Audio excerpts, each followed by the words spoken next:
Ambassador Sareth stopped a few meters away from Danny and looked at him with undisguised contempt.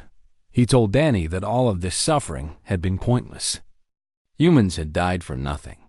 The creature would have been taken eventually, no matter what anyone did. Danny had simply made the process more painful than it needed to be. Danny did not respond. He stood straight and kept his eyes locked on the ambassador. Ghost sat perfectly still on his shoulder, its pale pink eyes watching the Corvani with an intensity that seemed strange for such a small creature. Sareth ordered his soldiers to take the Valorics and kill the human. There was no reason to keep Danny alive. He had caused too much trouble, and his death would serve as a warning to other humans who thought they could defy the Corvani Empire. The soldiers raised their weapons and moved forward. Danny did not flinch or beg for mercy. He had known this might be how it ended when he first brought Ghost inside from the cold. He had no regrets. Some things were worth dying for. Ghost climbed down from Danny's shoulder. The small creature walked toward the approaching soldiers with slow, deliberate steps. Danny called out to Ghost in alarm, thinking the creature was surrendering itself to spare him. He tried to grab it, but Ghost was already out of reach. The Corvani soldiers hesitated, confused by the creature's strange behavior. Ambassador Sareth watched with narrowed eyes. Something was not right. The Valorix was not cowering or trying to flee. It was walking toward danger, like it had no fear at all. Ghost stopped in the center of the room. Its translucent white scales began to glow from within, soft at first, but growing brighter with each passing second. The glow spread from its body in waves of pale blue light that rippled through the air like water. The temperature in the chamber began to drop. Frost appeared on the walls and the floor and the Corvani soldiers' armor. Their breath came out in clouds of white mist as the cold intensified. Some of them started to shiver despite their heavy armor. Ambassador Sareth shouted at his soldiers to grab the creature. Now, before it was too late. But they could not move. The cold had seeped into their joints and frozen them where they stood. Ice crystals spread across their armor like living things, covering them from head to toe in a layer of white frost. Ghost released the full force of its power. A wave of intense cold exploded outward from the small creature. It was the same ability that had allowed Ghost to survive frozen in space, the same power that had kept its heart beating when everything else should have died. But now that power had grown beyond anything the ancient records had described. The bond with Danny had unlocked something deep within Ghost, something that had been sleeping for a very long time. The Corvani soldiers froze solid where they stood. Their weapons fell from hands that had turned to ice. Their yellow eyes stared blankly as frost covered their faces. Within seconds, they were nothing but statues in a room that had become a winter wonderland. Ambassador Sareth tried to flee. He turned and ran for the door, but found it sealed shut by a thick layer of ice. He pounded on the frozen metal and screamed for help, but no sound escaped the chamber. The cold was everywhere, inescapable, absolute. He turned back to face Ghost with terror in his yellow eyes. The small creature stared at him without mercy. This was the being who had threatened Danny. This was the monster who had ordered innocent people killed for the sake of greed. Ghost would not let him escape. The ambassador's last words were a plea for mercy. Then the cold took him, and he stood frozen like all the others. A monument to his own cruelty. Ghost collapsed on the floor, exhausted beyond measure. Danny rushed forward and scooped the small creature into his arms. Ghost was barely conscious, but it managed a weak chirp when it heard Danny's voice. Its pink eyes fluttered open and looked up at him with pure trust. Karen Price pulled herself to her feet and stared at the frozen Corvani in disbelief. She had seen many strange things in her years as a security officer, but nothing like this. The tiny creature that Danny had saved from a frozen pod had just destroyed an entire invasion force without lifting a claw through the ice-covered windows. They could see flashes of light in the Darkness of space. Ships were fighting outside the station. But these were not Corvani ships. Human warships had arrived, responding to the distress call that Eli had sent before the communications were jammed. The Corvani fleet was retreating under heavy fire, their leadership frozen and their mission failed. The battle was over. They had won. In the days that followed, the Galactic Council launched a full investigation into the Corvani attack. The evidence was overwhelming. Ambassador Sarath had acted against all treaties and laws in his attempt to seize Ghost by force. The Corvani Empire faced heavy sanctions and was forced to pay reparations to everyone who had been hurt in the assault. More importantly, Ghost was officially declared a protected sentient being. The Council ruled that Valorics were intelligent creatures with rights that must be respected. No one could own a Valorix-like property. Ghost was free to live wherever. It chose with whoever it chose to be with. Ghost chose Danny. Of course it did. The station commander offered Danny a promotion and a transfer to a safer posting on one of the inner colony worlds. Danny politely declined. Horizon's Edge was his home now. This was where he had found Ghost and where they had faced death together. He could not imagine living anywhere else. Captain Marsh recovered from her injuries and returned to flying steady dawn between the colonies. Before she left, she told Danny that he had proven something important. Humans were not just survivors or fighters or explorers. They were protectors. It was the best thing about their species, and nothing would ever change that. Eli Sutton wrote a full account of everything that had happened and sent it to news outlets across the galaxy. The story spread faster than anyone expected. People on 1,000 different worlds learned about the maintenance worker who had saved a frozen creature and started an interstellar incident because he refused to abandon it. Other species shook their heads at the foolish humans. They called them irrational and sentimental and dangerously unpredictable. But some of them began to wonder if maybe the humans understood something that everyone else had forgotten. Maybe compassion was not weakness at all. Maybe it was the strongest force in the universe. Danny stood at the observation deck and watched the stars with Ghost curled in his arms. The small creature purred softly against his chest, warm and content and safe. A news broadcast played in the background. A Corvani commentator describing humans as primitive beings who valued worthless animals over their own safety. Danny smiled and gently stroked Ghost's white scales. He did not see a worthless animal. He did not see property or a source of valuable drugs or a curiosity to be studied. He saw family. He saw a friend who had saved his life just as surely as he had saved its life. And in the end, that was what it meant to be human. Not power or intelligence or technology.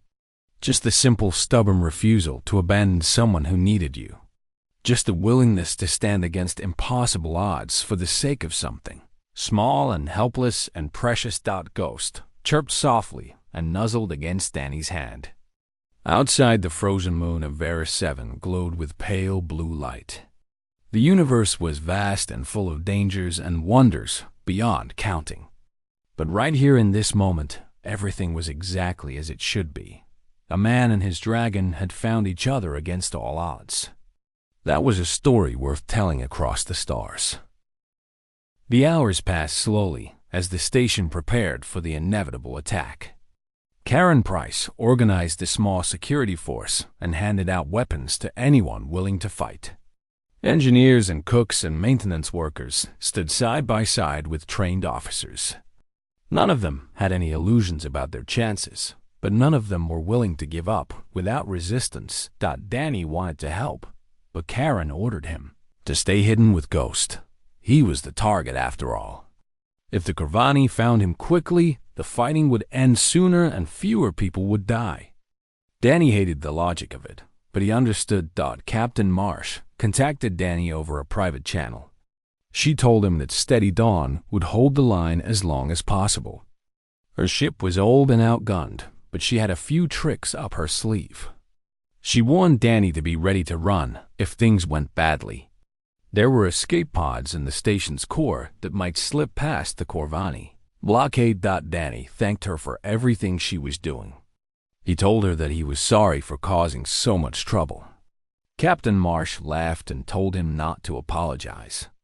Protecting the helpless was what humans did. It was written into their very nature. She would rather die fighting for something good than live knowing she had surrendered an innocent creature to monsters. The deadline came and went. Ambassador Sereth did not bother with another warning. The Corvani ships opened fire on Steady Dawn without mercy. Captain Marsh returned fire with everything she had, her old ship dancing between the enemy blasts with surprising grace. She bought the station precious minutes before a direct hit crippled her engines. The Corvani launched boarding pods while Steady Dawn drifted helplessly. Dozens of armored soldiers crashed into the station's outer hull and began cutting through the metal with plasma torches. The smell of burning steel filled the corridors as the invaders forced their way inside. Fighting broke out everywhere. Human defenders used every advantage they could find. They knew the station's layout better than the Corvani did. They set traps in corridors and ambushed enemies from hidden maintenance shafts. Karen Price led her security team with fierce determination, holding key junctions against waves of attackers. But courage could not overcome superior numbers and firepower forever. The Corvani pushed deeper into the station with each passing minute. Human defenders fell one by one, wounded or killed by enemy weapons. The survivors were forced to fall back toward the station's core. Danny listened to the battle over his communicator with growing despair. He could hear the shouts and screams and explosions getting closer. Ghost trembled on his shoulder, its small body pressed tight against his neck. The creature knew exactly what was happening. Danny made a decision. He could not hide while others died for him. He opened his door and stepped into the corridor. If the Corvani wanted Ghost, they would have to go through him first. Maybe surrendering himself would save the others. Maybe it would not matter at all. But he refused to cower in a corner while brave people sacrificed themselves on his behalf. He made it halfway to the security station before Karen found him. She was bleeding from a wound on her forehead, but her eyes were still sharp. She grabbed Danny's arm and pulled him back the way he came. She told him he was an idiot for leaving his room, but she did not have time to argue. The Corvani had broken through the outer defenses and were heading for the core. Dr. Hahn met them at the entrance to the core section.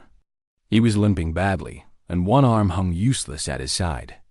But he had important news that could not wait.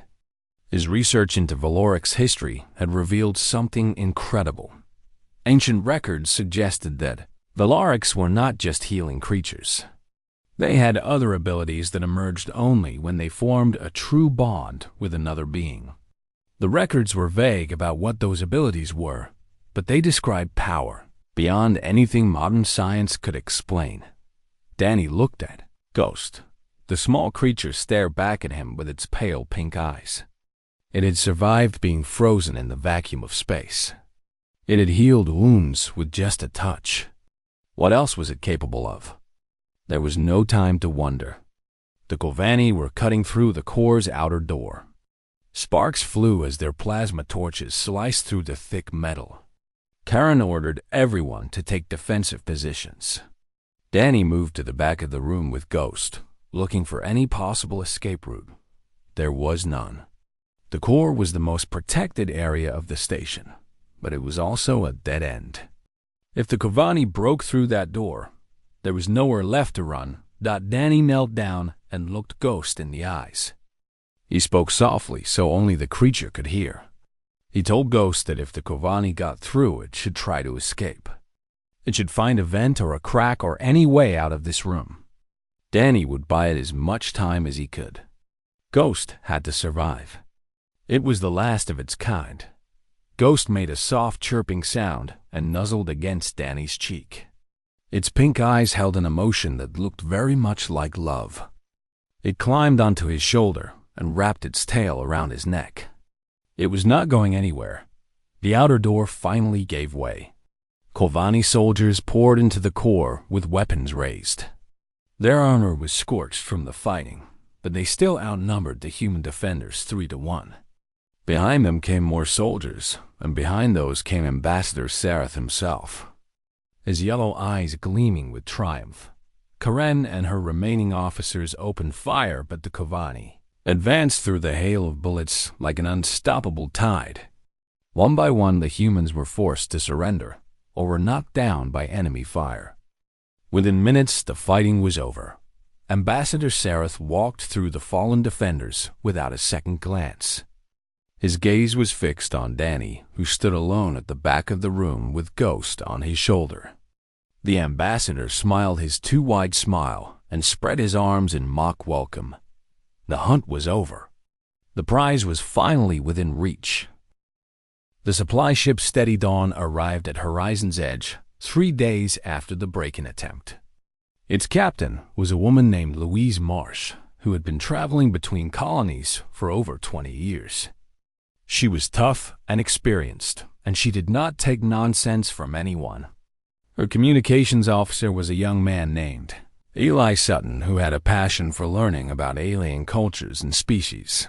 Captain Marsh heard about Ghost within hours of docking. She came to Danny's quarters to see the creature for herself. When Ghost flew up to greet her, she laughed with genuine delight. She told Danny that she had heard stories about Valorix when she was a child, but she never thought she would see one in real life. Eli was even more excited. He knelt down and let Ghost sniff his hand before gently stroking its white scales. He told Danny that according to old legends, Valorix were sacred creatures that could sense the true nature of anyone they met. They bonded only with those who had pure hearts. The fact that Ghost had chosen Danny meant something special. Danny felt embarrassed by the praise. He was just a maintenance worker who had done the right thing. Anyone would have saved Ghost from that frozen pod. But Captain Marsh shook her head and told him that was not true. Most people would have followed the rules and disposed of the creature without a second thought. It took a certain kind of person to risk their job and their safety for a helpless stranger. Dr. Hahn called a meeting that afternoon. His research into the Valorix had revealed something disturbing. The species had not been hunted to extinction just because they were beautiful. Their bodies contained a rare compound that could be processed into a powerful drug called Shimmer. The drug gave users temporary psychic abilities, but it was highly addictive and eventually fatal. Valorix had been slaughtered by the thousands to feed the demand for Shimmer. The room fell silent as the implications sank in. Ghost was not just rare. Ghost was valuable beyond imagination to the wrong people. And the Corvani were exactly the wrong people. The next day, Ambassador Sareth submitted a formal demand to the station commander. He claimed that the Valorix was stolen property belonging to a noble Corvani house. The creature had escaped during transport and ended up in that smuggler's pod by accident. The Corvani wanted their property returned immediately. The station commander called a hearing to decide the matter. Danny was allowed to speak in his own defense. He stood before the assembled officers and diplomats with Ghost perched on his shoulder. His voice was steady as he made his case. He argued that Ghost was not property, but a sentient being capable of making its own choices. Ghost had chosen to stay with Danny. It had chosen to heal him when he was injured. It had chosen to alert security when someone tried to break in. These were not the actions of mindless property, but of an intelligent creature with its own will and feelings. Ambassador Sareth laughed at Danny's words. He called humans primitive and sentimental for treating animals like equals. The Corvani had owned Valorix for centuries before the species supposedly went extinct. They knew the creatures better than any human ever could. Valorix were beautiful and useful, but they were still just animals. Nothing more. Captain Marsh stood up and asked permission to speak. The commander nodded, and she turned to face the Corvani ambassador directly. She told him that humanity's tendency to protect the helpless was not a weakness.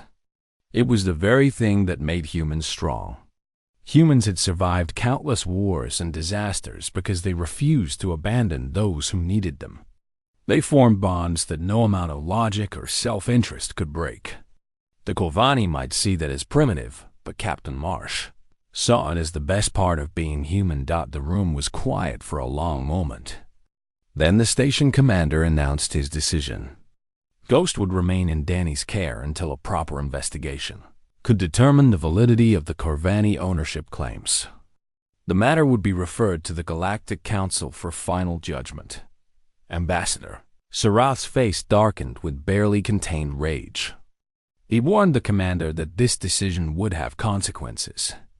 The Kovanni Empire did not tolerate such disrespect from inferior species. He stormed out of the hearing room with his delegation following close behind. That night Danny could not sleep. He sat by his window with Ghost curled in his lap and watched the stars. He knew the Kovanni would not accept this outcome quietly. They were too proud and too greedy to walk away empty-handed. His fears proved justified within hours. As dawn broke over, the station alarms began to blare. Eli Sutton's voice came over the intercom with panic in his words. Kovanni warships had dropped out of hyperspace and surrounded the station. There were 5 of them, each one heavily armed and ready for battle. Ambassador Sarath's image appeared on every screen in the station. His yellow eyes burned with cold fury as he delivered his ultimatum. The humans had 12 hours to surrender the Valorics. If they refused, the Kovanni would take it by force. The station's destruction would be regrettable, but acceptable. Danny held Ghost tighter as the message ended. The small creature looked up at him with its pale pink eyes. It made a soft, worried sound and pressed its head against Danny's chest. It could sense the fear that gripped the entire station. Karen Price found Danny in his quarters and told him what he already knew. The station had almost no defenses. A few security officers with light weapons could not stand against Kovanni soldiers. If the humans fought, they would lose. Danny asked what they should do. Karen looked at him with tired eyes and admitted she did not know. But she was not going to surrender an innocent creature to be butchered for drugs. Not without a fight. Not while she still had breath in her body. Captain Marsh felt the same way. She moved steady dawn between the station and the Kovanni fleet, a tiny shield against overwhelming force. I managed to send a distress call before the Kovanni jammed all communications. Help might come, but it would take time. They did not have. Danny stood at the window and watched the enemy ships circle like sharks. 12 hours. That was all the time they had left. The next morning, Dr. Victor Hahn examined the creature through a video call. He was the station's xenobiologist, and he specialized in studying alien life forms. Danny held up the small white creature so the doctor could see it clearly on the screen. The creature seemed to enjoy the attention and spread its tiny wings as if showing off. Dr. Hahn's eyes grew wider with each passing second. He asked Danny to turn the creature around slowly. He asked about the color of its scales and the shape of its tail. When Danny finished answering all his questions, the doctor sat back in his chair and let out a long breath. He told Danny that the creature was a Valorix. They were one of the rarest species in the entire galaxy, and everyone believed they had gone extinct over 100 years ago. Collectors across the known universe had hunted them for their beauty until none were left. Or so everyone thought. Danny looked down at the small creature in his hands. It tilted its head and chirped at him happily. He had saved the last of its kind without even knowing it. The thought made him feel proud, but also scared. If people found out what he had, they would come for it. Dr. Hahn promised to keep the discovery quiet until they figured out what to do. He suggested Danny give the creature a name, since it seemed to have bonded with him already. Danny thought for a moment and then smiled. He would call it Ghost because of its pale white color and because it had come back from what should have been death. Over the next few days, Ghost grew stronger. It followed Danny everywhere he went, riding on his shoulder or flying beside him on its small wings. The crew members who saw it were amazed by its beauty. Word spread quickly, even though Danny tried to keep Ghost hidden. Soon everyone on the station knew about the tiny, albino DragonCat that the maintenance man had rescued. One evening, Danny was working on a broken panel in the engineering section. He reached into a tight space and felt a sharp pain as a jagged piece of metal cut deep into his palm. Blood dripped onto the floor, and Danny cursed under his breath at his own carelessness. Ghost flew down from its perch and landed next to Danny's injured hand. Before Danny could stop it, the creature pressed its small body against the wound. A strange warmth spread through Danny's hand, not painful but deeply soothing. He watched in amazement as the cut began to close. Within minutes, the wound was completely healed. Not even a scar remained. Danny stared at his hand and then at Ghost. The creature looked tired from the effort, but it chirped, proudly as if pleased with itself. Dr. Hahn had mentioned that Valorix might have special abilities, but nobody knew for certain, since the species had disappeared so long ago. Now Danny had proof that they could heal injuries with just a touch. News of the healing spread, even faster than news of Ghost's existence. Crew members started visiting Danny's quarters, asking if Ghost could help with their aches and pains. Danny was careful not to tire the creature out, but Ghost seemed happy to help when it could. It healed a cook's burned fingers and soothed an engineer's chronic back pain. Each time it looked at Danny afterward as if seeking his approval. Then the Corvani arrived. A trade delegation docked at the station 1 week after Danny found Ghost. The Corvani were tall reptilian beings with dark green scales and yellow eyes that never seemed to blink. They walked through the station like they owned it, looking down at the human crew with obvious contempt.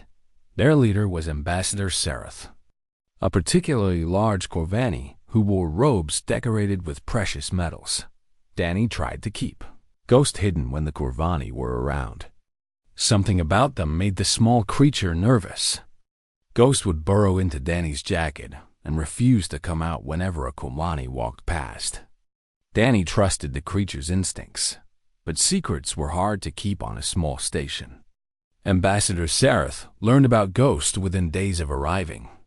He requested a meeting with Danny in the station's conference room. When Danny arrived with Ghost hiding under his collar, Sereth was already waiting. His yellow eyes locked onto the small bulge in Danny's jacket immediately. The ambassador smiled in a way that showed too many teeth. He complimented Danny on finding such a rare treasure. He said that Valorix were highly valued by certain collectors who would pay enormous sums for a living specimen. He offered Danny enough credits to buy his own ship and live comfortably for the rest of his life. Danny refused without hesitation. Ghost was not for sale. The creature was not property to be bought and traded. It was a living being that deserved freedom and respect. Sereth's smile faded. His voice became cold as he warned Danny that refusing a Corvani offer was unwise. Humans were known for their foolish emotional attachments to animals. It was a weakness that more civilized species did not share. He suggested Danny reconsider before something unfortunate happened. Danny stood his ground. He told the ambassador that his answer was final. Ghost stayed with him. That night someone tried to break into Danny's quarters. The door lock sparked and smoked as someone on the other side tried to override it. Ghost woke Danny with a piercing shriek that echoed through the corridor. The sound was so loud and sharp that it triggered the station's alarm system. Security arrived within minutes. They found a Corvani servant crouching outside Danny's door with hacking tools in his hands. Lieutenant Karen Price arrested him on the spot. The Corvani delegation claimed diplomatic immunity and denied any knowledge of the break-in. They said their servant must have acted alone.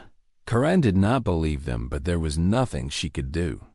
Diplomatic immunity protected the Corvani from prosecution.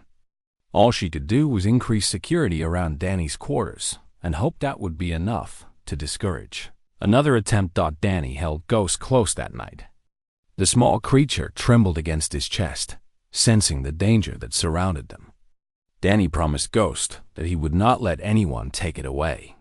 He did not know how he would keep that promise, but he meant every word. Outside the station, the Corvani ship sat in the darkness like a predator waiting to strike. Ambassador Sarah stood at its window and watched the lights of Horizon's Edge with patient, hungry eyes. The human thought he had won tonight, but the Corvani did not give up so easily. If they could not buy the creature, they would find another way to take it. Danny Cole pulled his thick gloves tighter as he walked along the outer maintenance corridor of Horizon's Edge Station. The cold from space seemed to seep through the walls, even with all the heating systems running at full power. He had worked the night shift for 3 years now, and he was used to the loneliness that came with it. Most of the station slept while he checked pipes and panels and made sure everything kept running smoothly. The station orbited a frozen moon called Varus 7, where temperatures could freeze metal in seconds. Ships stopped here on their way to the outer colonies to refuel and rest before continuing their long journeys. It was not an exciting place to live, but Danny did not mind. He liked the quiet, and he liked feeling useful even if nobody noticed his work. Tonight something was different. His scanner had picked up a small object drifting near the cargo bay doors. It was probably debris from one of the passing ships, but protocol required him to check it out.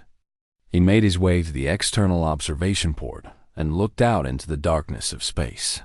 A small cargo pod floated just outside the station. It was damaged and covered in ice crystals that sparkled in the light from the station windows. Danny recognized the design as belonging to a smuggler ship that had broken apart in a storm 2 days ago. Most of the wreckage had drifted away, but this little pod had somehow found its way here. Danny suited up and went outside to retrieve it. The pod was light enough for him to carry, and he brought it into the maintenance bay. He should have reported it immediately and let security handle whatever was inside. That was the proper procedure. But curiosity got the better of him, and he decided to take a quick look first. The pod's lock was broken, so it opened easily. Danny expected to find stolen goods or illegal substances. What he found instead made him catch his breath. Curled up in a ball at the bottom of the pod was a tiny creature.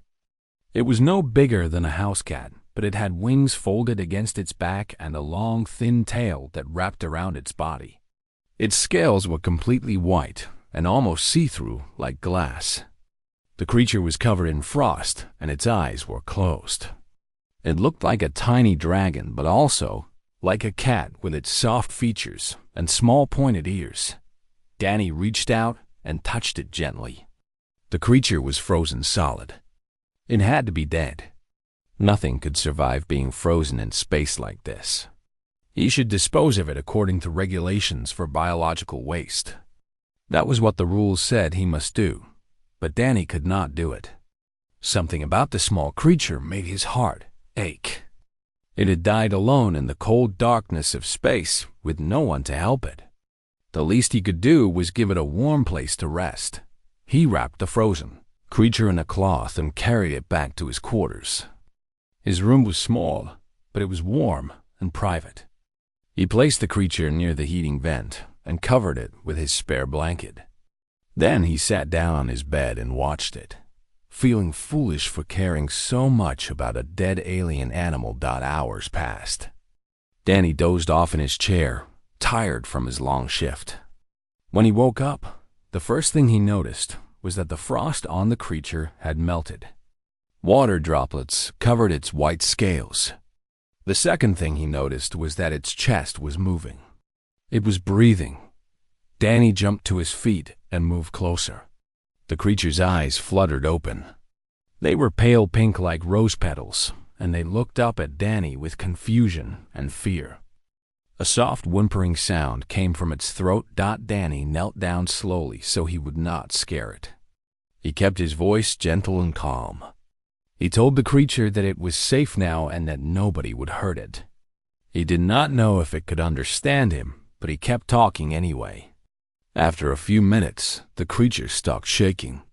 Its pink eyes watched Danny with something that looked like curiosity. Danny got a bowl of water and placed it near the creature. It sniffed the water carefully before drinking in small, quick laps. When it finished, it looked up at Danny and made a soft chirping sound that almost sounded like thank you. A knock at the door made both of them jump. Danny opened it to find Lieutenant Karen Price standing in the hallway. She was the station's security officer, and she did not look happy. She told Danny that the sensors had detected him bringing unauthorized biological material into the living quarters. She needed to see what it was. Danny tried to block her view, but Karen was already looking past him. Her eyes went wide when she saw the small white creature sitting on his blanket. She demanded to know what it was and where it came from. Danny explained everything. The pod, the frozen creature, his decision to bring it inside instead of disposing of it. Karen listened with her arms crossed over her chest. When he finished, she shook her head and told him he had broken at least 5 different regulations. The creature had to go to quarantine immediately. Those were the rules for unknown alien life forms. Danny argued that the creature was weak and scared, and that the cold laboratory would only make things worse.